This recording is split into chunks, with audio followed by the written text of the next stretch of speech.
आज देश मना रहा है 77वां स्वतंत्रता दिवस।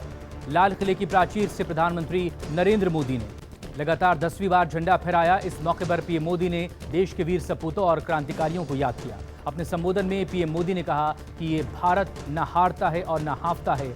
हमारी सेनाएं पहले से ज्यादा सुरक्षित हुई। स्वतंत्रता दिवस के मौके पर पीएम मोदी ने लाल किले से देश की जनता को 3 गारंटी दी। पीएम मोदी ने कहा, भारत दुनिया का तीसरी सबसे बड़ी आर्थिक शक्ति बनेगा। किराए के मकान में रहने वालों को बैंक लोन में रियायत मिलेगी और देश में 25,000 जन औषधि केंद्र खोले जाएंगे। पीएम मोदी ने लाल किले से दिए अपने भाषण में मणिपुर का भी जिक्र किया। पीएम ने कहा, मणिपुर में हिंसा का दौर चला, मां बेटियों के सम्मान से खिलवाड़ हुआ, लेकिन आज स्थिति सामान्य हो रही है, शांति लौट रही है। देश मणिपुर के लोगों के साथ है। पीएम मोदी के लाल किले से दिए भाषण पर कांग्रेस अध्यक्ष मल्लिकार्जुन खड़गे ने निशाना साधा। खड़गे ने कहा कि आज देश के लोकतंत्र को बड़ा खतरा है। कुछ लोग 2014 के बाद से लोकतंत्र का ढोल बजाते हैं। साथ ही खड़गे ने यह भी कहा कि पीएम मोदी अहंकार से भरे हुए हैं और अगली बार पीएम मोदी लाल किले पर नहीं बल्कि अपने घर पर झंडा फहराएंगे। दिल्ली से कन्याकुमारी तक जश्न आज़ादी का महोत्सव है।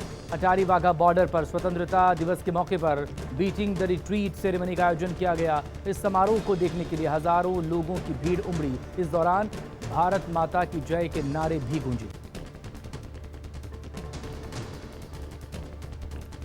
स्वतंत्रता दिवस के मौके पर राष्ट्रपति द्रौपदी मुर्मू के में वॉर मेमोरियल पहुंची, जहां उन्होंने शहीद जवानों को श्रद्धांजलि दी।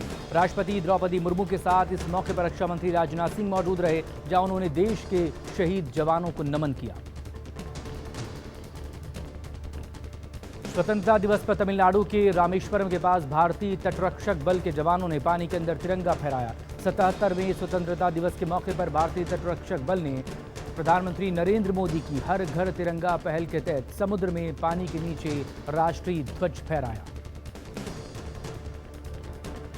दिल्ली के मुख्यमंत्री अरविंद केजरीवाल ने भी स्वतंत्रता दिवस के मौके पर ध्वजारोहण किया। इस मौके पर दिए गए अपने संबोधन में सीएम केजरीवाल ने केंद्र सरकार पर हमला बोला। केजरीवाल ने कहा कि केंद्र सरकार ने अध्यादेश लेकर दिल्ली का हक से छीना है। साथ ही केजरीवाल ने यह भी कहा कि हम दिल्ली के लिए काम करते रहेंगे। साथ ही यह ऐलान भी किया कि दिल्ली में फ्री बिजली जारी रहेगी। बिहार के मुख्यमंत्री नीतीश कुमार ने गांधी मैदान में लगातार 17वीं बार झंडा फहराकर रिकॉर्ड बनाया। इस दौरान कार्यक्रम में नीतीश कुमार की सुरक्षा में चूक का मामला सामने आया। नीतीश कुमार जब तिरंगा फहराने के बाद सभा को संबोधित कर रहे थे, तभी एक शख्स उनके पास जाने की कोशिश करने लगा, लेकिन सुरक्षा कर्मियों ने उसे फौरन हिरासत में ले लिया। सुलभ इंटरनेशनल के संस्थापक बिंदेश्वर पाठक का निधन हो गया है। बिंदेश्वर पाठक ने दिल्ली के एम्स में आखिरी सांस ली। सुलभ इंटरनेशनल के मुख्यालय में स्वतंत्रता दिवस के समारोह के दौरान बिंदेश्वर पाठक की तबीयत खराब हुई थी, तभी उन्हें एम्स ले जाया गया, जहां डॉक्टरों ने उन्हें मृत घोषित कर दिया। बिंदेश्वर पाठक के निधन की वजह कार्डियक अरेस्ट रही। राष्ट्रपति द्रौपदी मुर्मू और पीएम मोदी ने ट्वीट कर बिंदेश्वर पाठक के निधन पर शोक व्यक्त किया। अक्षय कुमार अब भारतीय नागरिक बन गए हैं। उन्हें भारतीय नागरिकता मिल गई है। उन्होंने सोशल मीडिया पर एक फोटो शेयर करते हुए लोगों को सबूत भी दिखा दिया। अक्षय कुमार बॉलीवुड के उन सुपरस्टार्स में से एक हैं जो अक्सर सामाजिक मुद्दों पर फिल्में बनाते हैं। पैडमैन से लेकर हालिया रिलीज फिल्म OMG 2 तक में उन्होंने भारतीय समाज से जुड़े महत्वपूर्ण मुद्दों को उठाया है। हालांकि उनके पास कनाडा की नागरिकता होने के चलते इस मुद्दे पर वो अक्सर विवादों में रहे हैं। हिमाचल प्रदेश में एक बार फिर लैंडस्लाइड की खबरें हैं। कृष्णानगर के विष्णु मंदिर एरिया में लैंडस्लाइड हुई। लैंडस्लाइड की हैरान करने वाली तस्वीरें भी सामने आई। पलक झपकते ही लैंडस्लाइड में 4 से 5 मकान पूरी तरह से ध्वस्त हो गए। लैंडस्लाइड की वजह से कई और मकानों के जमींदोज होने का खतरा बरकरार है। उत्तराखंड के मधेश्वर धाम में आसमानी आफत बरसी है, जहां पर गौंडार गांव के बणतोली में बना पुल नदी में समाने से 3 दिनों से 250 से ज़्यादा तीर्थयात्री वहां पर फंसे। ये सभी धाम के दर्शन के लिए वहां पर पहुंचे थे। अभी तक रस्सियों के सहारे 25 लोगों का रेस्क्यू किया गया। वहीं खराब मौसम की वजह से हेलीकॉप्टर से रेस्क्यू में परेशानी हो रही है और साथ ही सबसे बड़ा संकट खाने और पानी का भी है।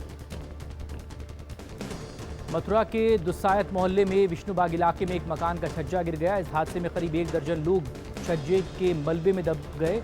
5 लोगों की मौत की खबरें। घटना के फौरन बाद मौके पर अफरा तफरी की सूचना मिली। पुलिस प्रशासन मौके पर पहुंचा। बिहार के समस्तीपुर में थानेदार की गोली मारकर हत्या कर दी गई। मवेशी तस्करों के खिलाफ छापेमारी करने गए थे मोहनपुरा थाना अध्यक्ष नंद किशोर यादव। घटनास्थल से पिकअप वैन के साथ एक आरोपी गिरफ्तार। मुंबई के सांता क्रूज इलाके में हरिप्रीत नाम की रिहायशी बिल्डिंग में आग लग गई। हादसे में एक 65 साल के बुजुर्ग की मौत हो गई, एक महिला को बचाया गया। जानकारी के मुताबिक आज बिल्डिंग के 6ठी मंजिल पर आग लगी थी। फायर ब्रिगेड ने हालांकि आग पर काबू पा लिया। कच्छ में बीएसएफ के जखाऊ तट से चरस के 31 पैकेट और हेरोइन का एक पैकेट बरामद हुआ है। 15 अगस्त के मौके पर बीएसएफ ने जखाऊ तट पर अलग अलग विशेष तलाशी अभियान में 3 अलग अलग जगहों से संदिग्ध मादक पदार्थों के 31 पैकेट और एक हेरोइन का पैकेट बरामद किया।